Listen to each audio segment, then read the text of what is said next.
Hey everybody, it's Jerry from the Military Collectibles Shop, and it's Labor Day weekend, so Mark, who's normally standing here beside me, is actually doing his farmer reenactment at the Janesville, Wisconsin Threshery. So Mark actually owns a Case steam tractor, steam engine, I'm not sure, but it's a big steam thing.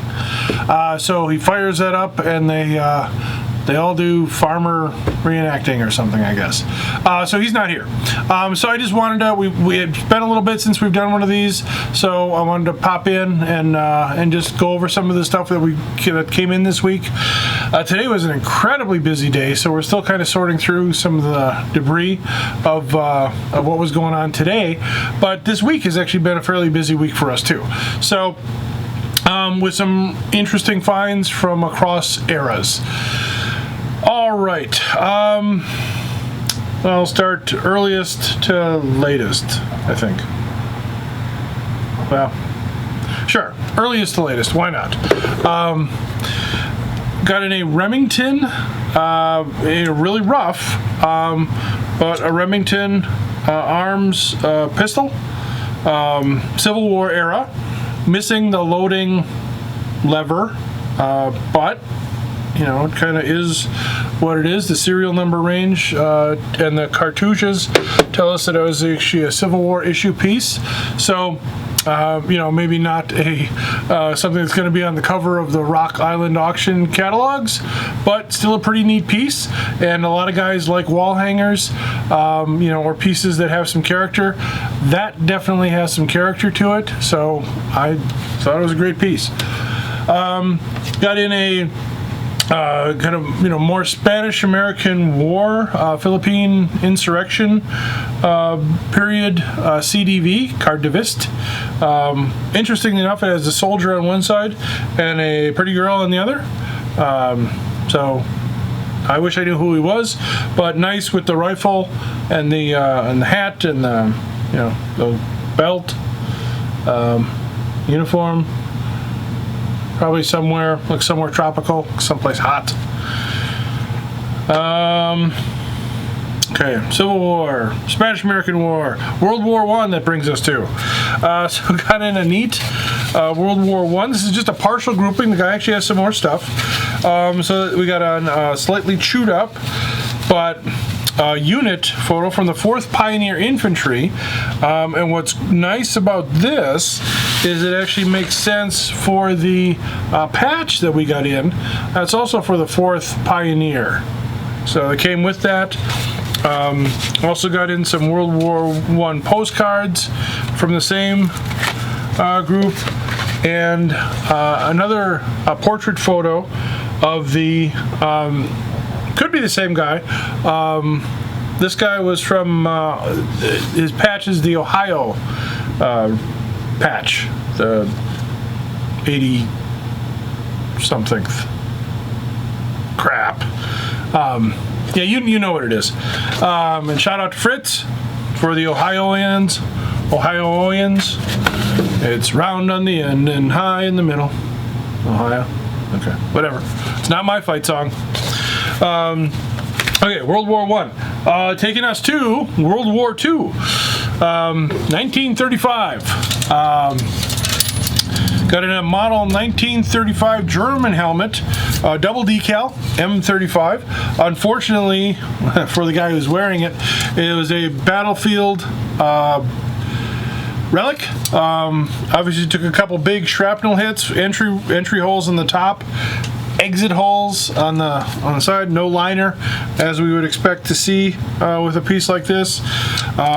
You know, obviously some, you know, catastrophic velocity there, but a nice early apple green helmet shell with quite a bit of the decals remaining. Actually came out of Russia, but as we were talking about today, probably something that, you know, we'd expect to see from the Polish invasion of '39. Because after 39, the Germans stopped doing the double decal thing because they realized it was a problem. You know, when you got something red and white that can be visible from a long way away. Also, we got a World War II. This is actually an Ike jacket, European theater. What's neat about this is the guy's unit was the 579th Railroad Operating Battalion. So that's cool. Anytime railroad stuff is kind of rare because railroad guys like it, and Army stuff is kind of rare.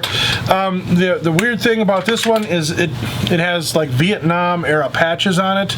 Not unusual when you get something like that from, right from the vet's family. A lot of times the veterans wore these in parades, or maybe went on the honor flight, and he wanted to show his rank. So they put on some patches, that were, these are 1960s patches, but obviously everything else is pretty much standard World War II.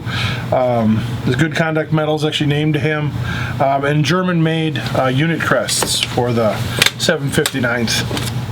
So that was nice. Also another German helmet.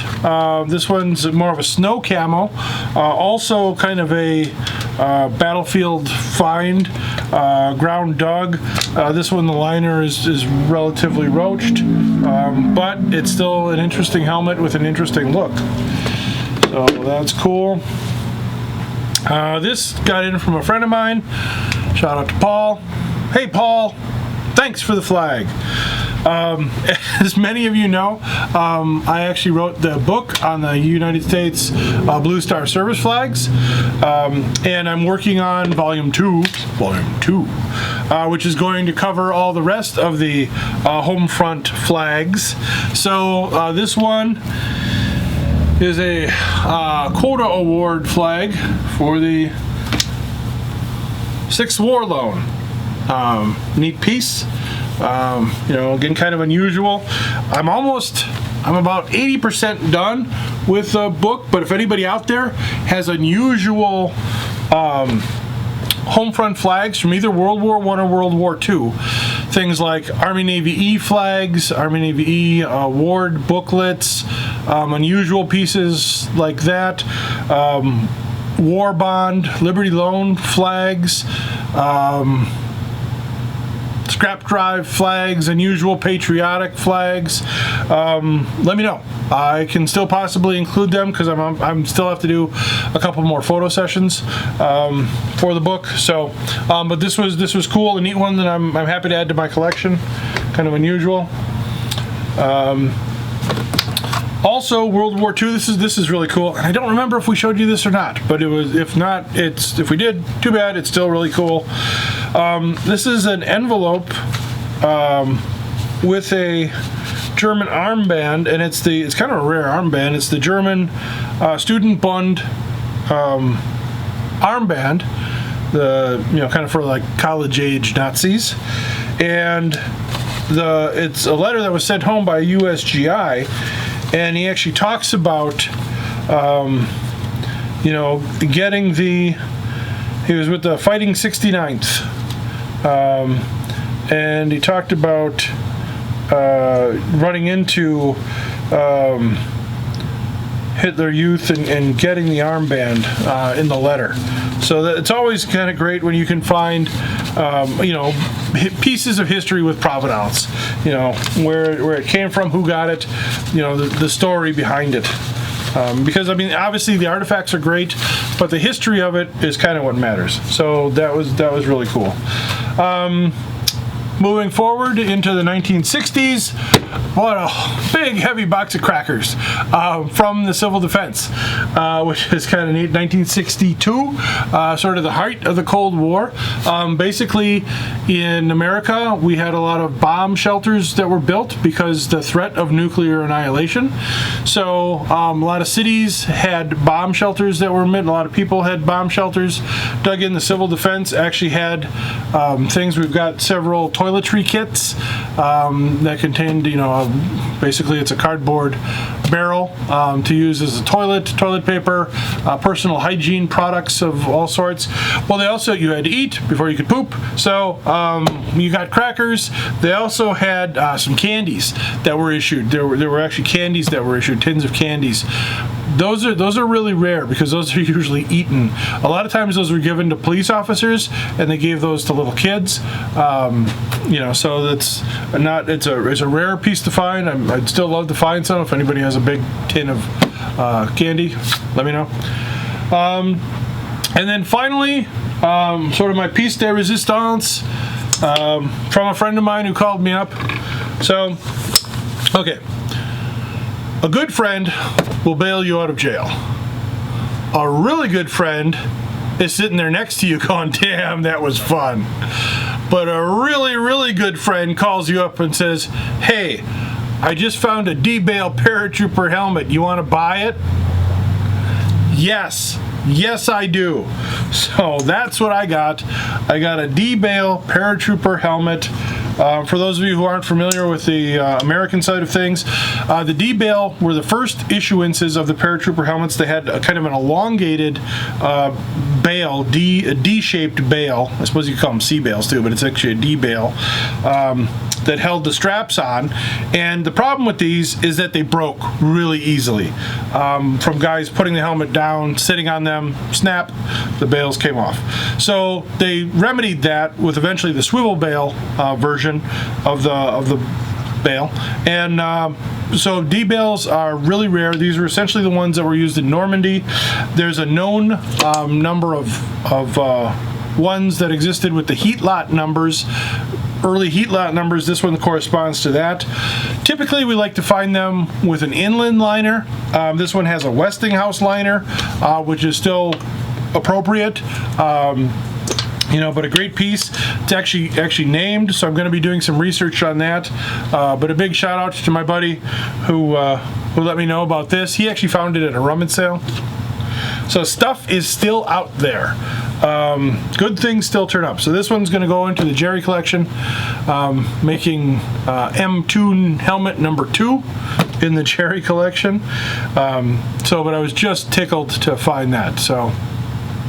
One of those things where I couldn't get the money out fast enough because you just don't see it. So I was happy to pay up for it because it's a great helmet. He's a good friend, and I appreciate that. And this is going to be one that's going to stick with me. So that's awesome. All right, we did get more stuff in, but I know Mark wants to go through some stuff once he ever shows up here. So we'll be seeing you again after the holiday weekend. So I hope everybody has a safe holiday.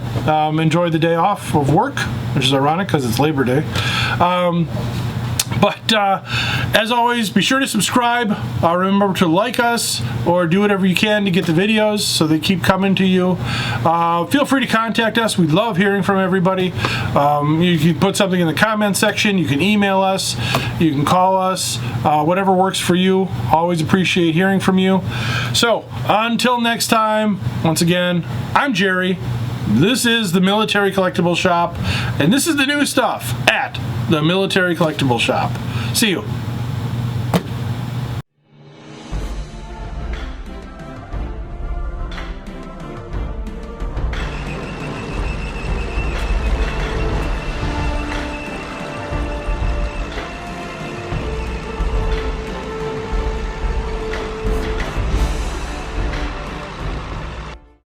All right. I'm Jerry. I'm Mark. And I'm Alex.